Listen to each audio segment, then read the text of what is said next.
You guys know how, like, in America, our government just, like, just shuts down sometimes? Like we just do government shutdowns, and that just happens. Like, the post office usually shuts down, and, like, a bunch of other government services they just don't anymore. For, like, a couple weeks, maybe. Sometimes it's just a few days. When I heard about a government shutdown for the first time, it was when I was like 9, maybe 8 years old. I was on the way to school. I was in elementary school. My mom was driving me to school. We were in the car listening to the radio. And the news starts talking about the government shutting down. And my mom's just sitting there driving like, ugh. You know, just like a scoff sigh is her reaction. And I'm sitting there like, what? Like, I'm like, what? The government shutting down? Like, I'm literally like, I'm freaking out. I'm like, what? What? Excuse me? Why are you so casual about this? What the f***? You know, and obviously, I shortly had it explained to me what a government shutdown was. All right? I had it explained to me.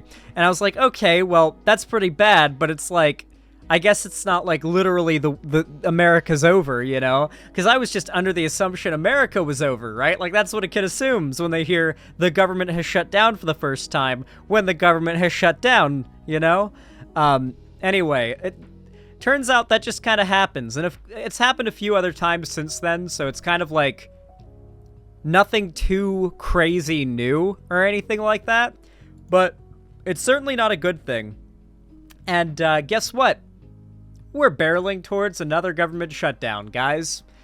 Just in, the House fails to advance last-ditch stopgap bill as government barrels towards shutdown. Congress remained on track Friday morning to trigger a government shutdown this weekend as House Speaker Kevin McCarthy suffered another high-profile defeat when the House failed to advance a last-ditch stopgap bill to extend government funding beyond Saturday. 21 Republicans crossed over to vote with all the Democrats against the bill for a vote of 198 to 232. The measure, a 30-day extension that would slash funding from current levels, also includes strict GOP-led border policies. So, to basically give you an idea of what's happening here, at least my understanding of it, correct me if I'm wrong, the way that getting bills passed works is very exploitable on the part of a dishonest party involved in the House. The Republicans of the House have a penchant for bundling important, necessary provisions with their policies, hoping that no one reads the fine print, and then once they do read the fine print, just kind of saying, well, if you want the government to continue being funded, then you gotta pass our border policies, or you gotta pass our LGBT policy, or you gotta pass our taxation policy, or you gotta pass our gun policy. Whatever thing they glue to this, like, necessary needs to get passed bill. And when that happens, they basically force a government shutdown, because obviously the Democrats aren't gonna vote for it, because they'd basically just be voting for a Republican policy because the Republicans have forced them, held the government hostage in order to force it through. It is a demonic move and a perfect example of why I completely believe that their plan, Project 2025, is completely plausible to, like, actually follow through if Trump wins in 2025 or 2024. Because,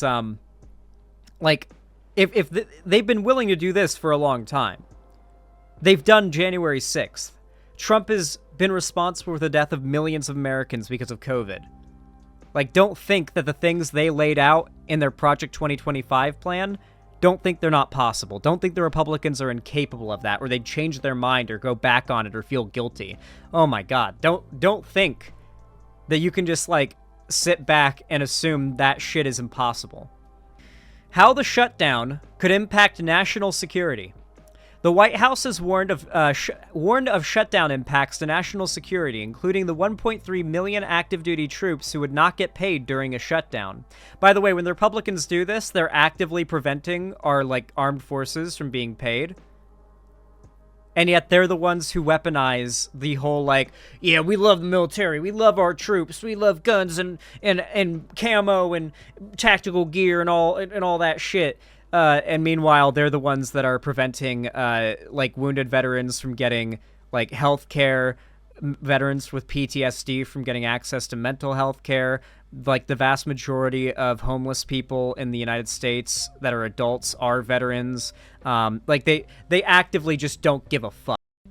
Did Zan already go over Project 2025 this stream? Yes, I did, Yukovic. I did it earlier. It's all virtue signaling. Like, military, people who've served in our armed forces are the Republicans' version of, like, liberals, like cringy white liberals who virtue signal how not racist they are. When they actually are racist, though, but they don't want to actually, like, acknowledge it so that they can, like, combat it and, like, deal with it because they're so afraid of acknowledging it, right? Like, that's basically, like, the Republican version of that, is them on the surface pretending like they give a fuck about our troops, but everything they advocate for policy-wise outside of gun shit hurts our armed forces. Extreme House Republicans are playing partisan games with people's lives and marching our country towards a government shutdown that would have damaging impacts across the country, including undermining our national security and forcing service members across the country and around the world to work without pay, the White House said in a fact sheet shared with reporters. Service members who are essential federal employees would receive their paychecks after the conclusion of the shutdown. The White House also warns that the furlough of civilian Defense Department colleagues would leave the U.S. vulnerable. Hundreds of thousands of their civilian colleagues in the Department of Defense would also be furloughed, affecting the ways in which the department manages its affairs globally, including the vital task of recruiting new members of the military. All of this would prove disruptive to our national security, the White House said. Ooh, if this harms the military, this will play into the Republicans' recent narrative that the U.S. military is struggling. They're trying to claim the U.S. military is literally struggling to get recruits and that, like, we're falling apart and we're going to have to do a draft. They're really desperate to try to create this false narrative that, like, under Biden, the military has suffered so much that a draft is imminent. Like, they're so desperate to try to get Americans afraid that a Democrat presidency means a draft. That's their strategy right now, by the way. That and attempting to make it so that you have to be 25 years or older to vote. In an effort to bring the messaging home, the White House also offered a breakdown of the active duty troops in each state, previewing the local economic impacts for thousands of Americans working without pay. While 171,700 troops live abroad, a shutdown would impact 163,000 troops in California, 129,400 in Virginia, 114,200 troops living in Texas, and 95,900 troops living in North Carolina.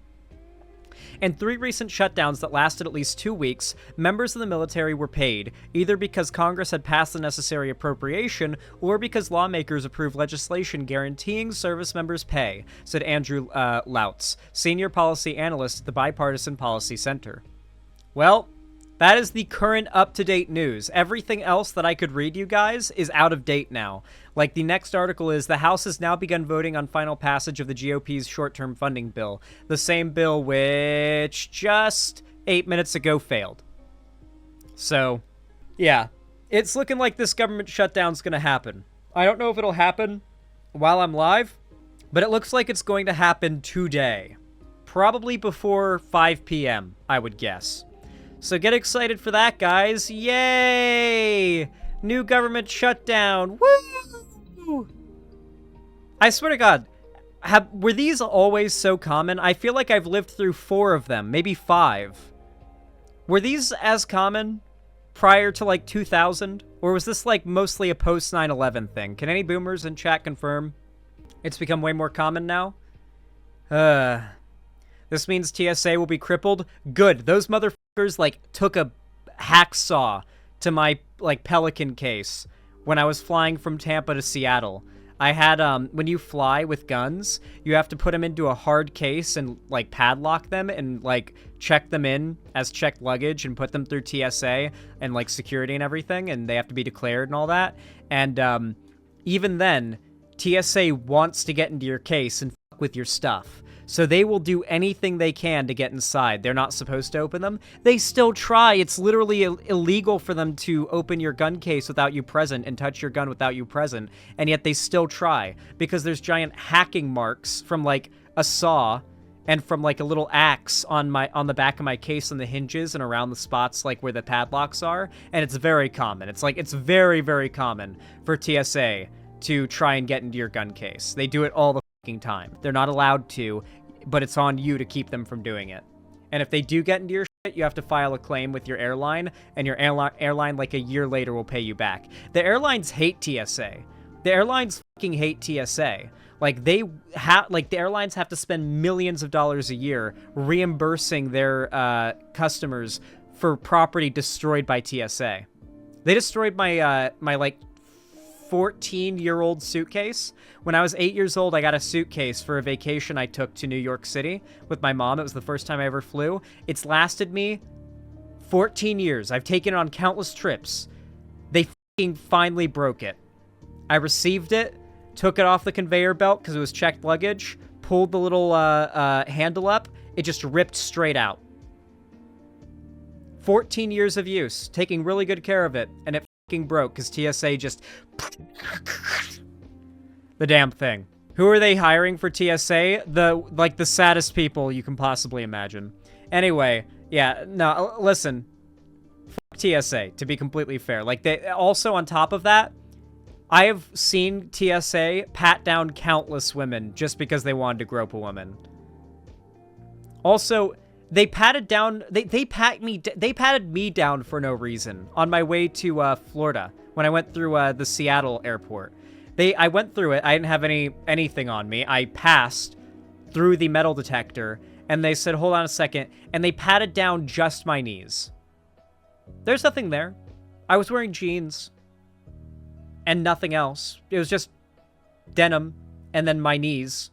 I don't have any metal implants in my knees or anything like that, but they felt the need to pat down my knees. I don't know why. Like, and you have to accept it. You have to accept these people touching you, regardless of where they want to touch you, or you can't go through TSA. And holy fuck, TSA has a 95% failure rate. Dude. Oh, that's funny. Last time my mom went through TSA, the TSA lady said, I have to pat you down, and my mom responded, go ahead, I like it. And the lady decided not to pat her down. That's actually really funny. That's Giga Chad right there. So I go to the range a lot, right? And I wear my boots to the range that have these deep, like, wide treads for not slipping on ice or on, like, wet rocks and stuff. Like, they're hardcore boots. But when you walk around at the range, you're walking on a lot of spent shell casings. One got caught in the tread of my boots. One 9mm shell. One just like this. Just a shell just like this. Caught in my boot. In the tread. I wore those shoes. I didn't wear those shoes into the airport. I wore my slippers, because you have to take your shoes off for TSA, and I always wear, like, easy to take off and put on shoes for that. So I kept my boots in the bag. Put them on the conveyor belt. They went through the fucking thing, through the x-ray machine, came out, made it to Florida, got home, went to put my shoes on, noticed something shiny on the bottom of my boot. Turn it over, I'm like, what the... I was like, Mom, there's a bullet casing in the tread of my shoe. And we went through TSA with it. And my mom was just like...